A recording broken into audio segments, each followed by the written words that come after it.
Let me recognize the gentleman from Kansas, Mr. Estes, to inquire. Thank you, Mr. Chairman, and thank you to all the witnesses for being here today.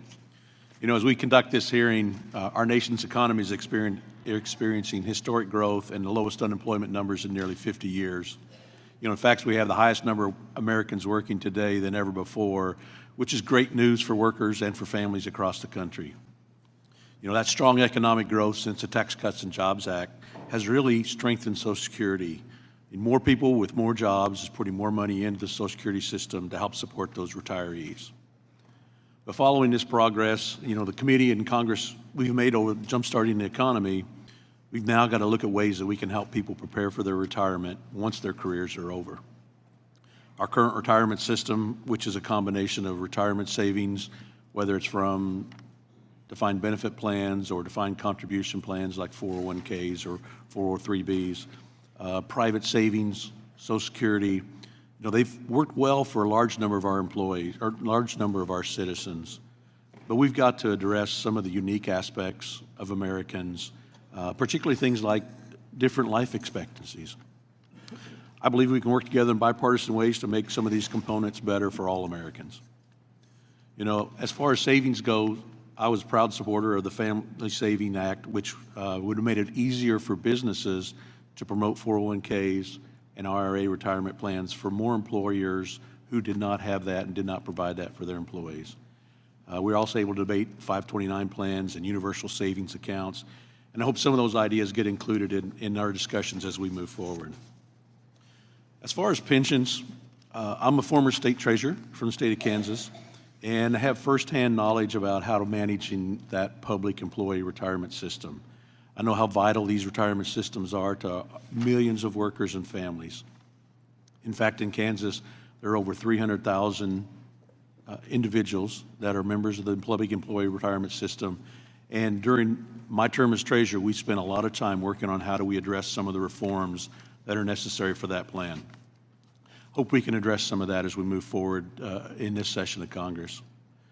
And in our Social Security, we've got a lot of things that we need to address. We've talked about several of those today.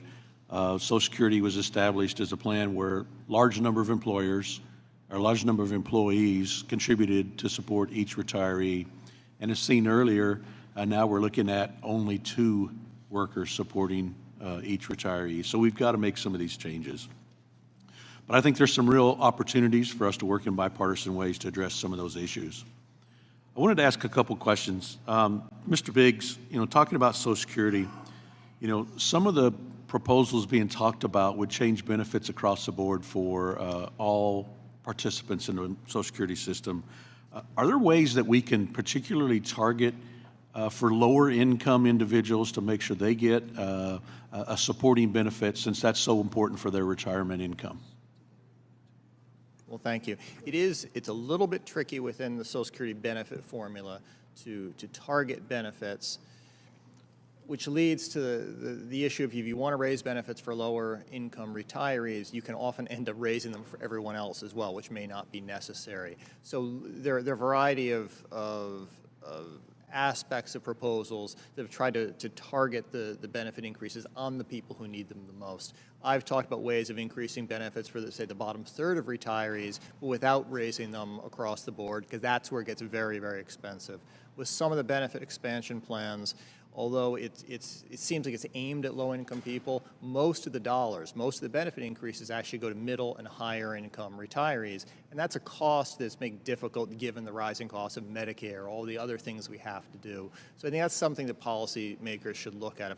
How do you target the people who need it the most? All right, thank you. I mean, one of the other things I talked about, you know, as former state treasurer, I overlooked our public pension system. And, you know, one of the things that we're looking at, or that a lot of states are looking at, is in order to minimize the contribution costs that are made on an annual basis, that they come back and do frequent re-amortization to lower those costs to increase spending. Is that an idea that you would recommend to a state like Kansas, that we re-amortize to focus on that? Under no circumstances. Re-amortizing a debt in a pension plan it's simply kicking the can down the road. It's saying we can't afford to pay the the contributions today, so let's assume that future taxpayers will be willing to pay our bills for us. It's the same when we put off Social Security reforms. If we had acted 30 years ago, as we should have, this transition to a solvent Social Security program would be much, much easier. Kicking the can down the road is no different than borrowing and giving the bill to your kids. Thank you. Mr. Chairman, I yield back.